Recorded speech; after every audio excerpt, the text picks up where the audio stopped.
Nananawagan po ako sa mga taga-Decong. Ito po ay sakto-sakto sa mga unit nyo. Itong L-type sopa. At magawa lang po kayo sa amin. Thank you po.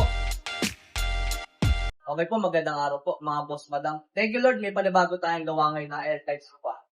Black leather. Ito po. Si Madam Ana na taga-Decong Home. Doon po yung condo po nila. Dadali po natin ito sa condo. Ito po yun. Okay po, meron po akong konting kwento ngayon. Si Madam Ana, yung anak ni Madam Ana, ay classmate ng anak ko si Rain. Yun po, kaya po sila napag-usap at ito po, nagpagawa po sa atin. At sumuporta po sa atin si Madam Ana. Ito po. Thank you po. Thank you po at dahil nagpagawa po kayo sa amin, sumuporta po kayo sa amin. Thank you po sa tiwala po. Okay, sukatin po muna natin yung pinagawa niya sopa.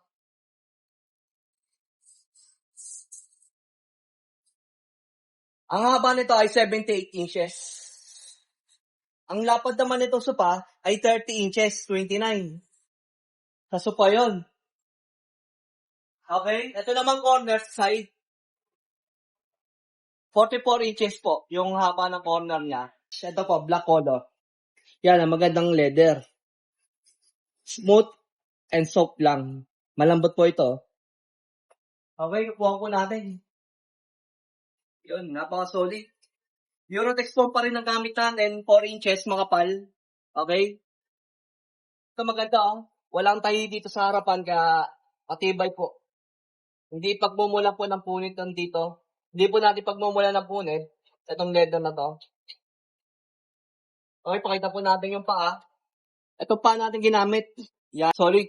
Varnish lang po ang nilagay natin. Clear lang, clear.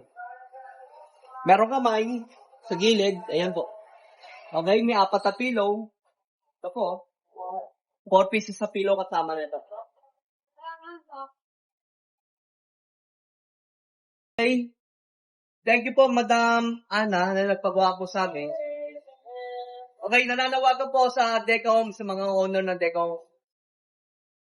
Nananawagan po sa mga taga-Decom.